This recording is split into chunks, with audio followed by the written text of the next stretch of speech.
In 1985, the gaming industry was saved by the NES/Famicom release of the game Super Mario Bros. With this overwhelming success spawned a sequel in Japan, and we all know how bad that went. However, in America, it seems like we as gamers were getting shafted without a sequel to one of the greatest gaming achievements of all time. However, in 3 short years, gamers in America would finally get their chance of an actual sequel to this game, named Super Mario Bros. 2. It was infamous for its stellar gameplay, great soundtrack, and interesting enemies and characters, and a game I really enjoyed to play on the Super Nintendo. But is this game as fun as I remember it being, or has this game overstated its welcome? Let's find out on My Mario Marathon and Super Mario Bros. 2. The history of Super Mario Bros. 2 came to be after a failure of Mario Bros. The Lost Levels not coming to America. While Nintendo was scrambling to create a new sequel for the American public, Shigeru Miyamoto had been working on a new game for the Famicom called Doki Doki Panic. Miyamoto had come up with the idea to use the same characters from the Mario franchise while leaving the same music, power-ups, and sounds and enemies from Doki Doki Panic, under the name Super Mario Bros. 2, or Super Mario Bros. 2 USA in Japan.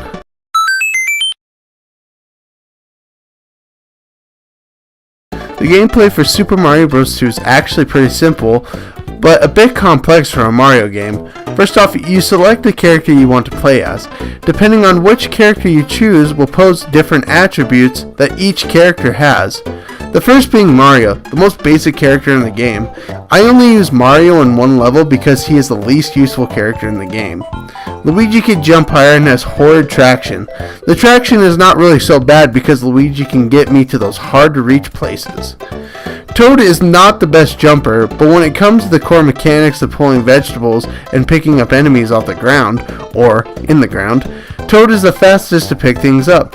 His speed is also incredible, as well as his acceleration is off the charts. The last character who is my favorite character to use in this game is Princess Peach. Her speed and to pick up items is something to be desired, but her dress lets her float in the air for about 5 seconds, so in a tight pinch or tight platforming situations, or a platform that is just too far away, Peach allows you to reach it. The controls in this game are tight and smooth, as per usual with the Mario Marathon. When you hit the Y button in this game, not only does it make you go faster, but you can pick up enemies and vegetables and use as projectiles to throw at other enemies. Your main source of power-ups is going to either be enemies off the ground, or it's going to be the vegetables that you pick up under the ground. One of the negatives in terms of gameplay is the health system. For how bad Mario Bros. Lost Levels is, at least they get the health system right. First off, you start off with 2 hearts, which is fine, but in order to get more health, you have to pick up potions and go to a door. However, you have to position the potion just right to have the door appear with the mushroom in the other realm. If you don't have it in the right spot, then you can't pick up the mushroom and gain more health. Not only is this bothersome, and at the same time a little bit tedious, but you have to kill a certain amount of enemies to actually get more health. For example, if I lose health in this game, then I have to kill 6 enemies in order to get that health back. Are you serious? Why do I have to kill a certain amount of enemies in order to gain a heart? That's stupid. In the other Mario games, if you just picked up a mushroom, then you gain more health. Why fix something that isn't broken? You can get 6 cherries in this game to get a star, which is more understandable than killing 6 enemies to get a heart. But why having to kill enemies for health? And there's no other way to gain health in this game except to actually use the potions or to kill the enemies in this game. Luckily, in the GBA version, they fixed this problem. The enemies in this game, although were being used for an entirely different game at the time, would actually become staples in the Mario series. Shy Guys, Pokies, and Snuffits, and much more. The only reason why I don't go into all the enemies is because there are way too many in this game, especially for a Mario game. This is an enemy overload on steroids, but I'll go into one enemy. This is the Phantos. This jerk dive bombs onto you when you have keys to doors. It's not only frightening, but it's also really annoying when you have to try to finish the level, or just even touch the key in general. The bosses, while having some repeats, are actually my favorite parts of the game. While Birdo is the worst example of exceptional boss design, the other bosses in this game are really fun and offer different and unique challenges, which is great because I feel like Mario games have repeating bosses, This game has great boss battles that really stand out.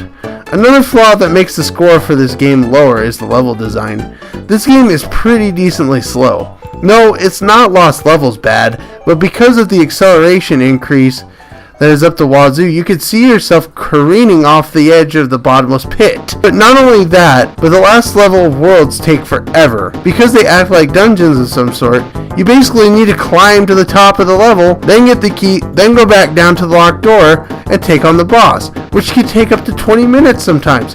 I'm not joking! However, the levels before this have nice pacing and can end in a span of 2 to 5 minutes with proper character use.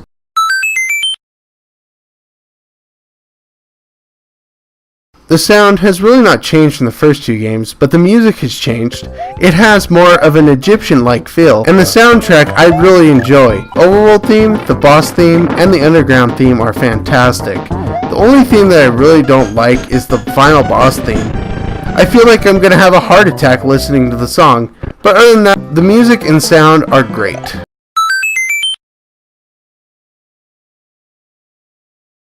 The story begins with an explanation that Mario is fast asleep dreaming of a world with a door in front of him. Wait, am I still asleep? No wonder why I like Princess Peach in this game so much. This game isn't real, and also the fact I can't see without my glasses. Mario goes to the store and ends up in the new land, Subcon. This is a magical land that has been taken over by the mighty toad named Wart.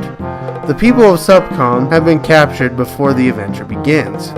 They mention that Wart does not like vegetables, and after getting to World 7-2 and getting to the end fortress, you take on Wart. Wart has a machine that creates vegetables, which you could throw at him to defeat him. Whoa, this guy's a bigger idiot than Bowser and Peach combined. Why in the world would you have a machine that's in front of you that you've made to create stuff that you hate? After defeating Wart, the Subcons can be seen, throwing out his dead corpse. Also, the score count at the top, which shows how many levels a character has finished in the game. After this, our hero Mario is sleeping the night away before the game says the end, thus ending the adventure and the story of this game. It's a bit strange, but nothing out of the ordinary for a Mario game. After all, the only thing that bothers me is Wart, and I think I covered that really good. The pros are pretty close to the cons, but still outweigh them by a bit. The music, sounds, controls, graphics, and gameplay are really fun and completely unique for a Mario game. I enjoy being able to cheese a level so bad that I could beat it in 2 minutes. That is amazing.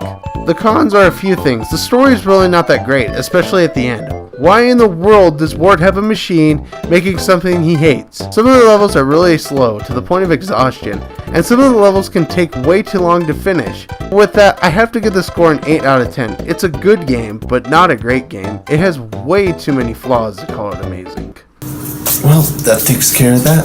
Time for me to wake up. What a strange dream. Huh? Dear Dallin and Mario, I have found some of the kingdoms in the land of the Mushroom Kingdom are being terrorized by Bowser's minions and his Koopa kids. Will you please help me to restore these 8 lands in Super Mario Bros. 3? With all the people in mind, Princess Peach. Man, I can't even get sleep without people bothering me. Mario, it's time to go on another adventure. I hope you're ready for it. Thanks for watching and take care, y'all.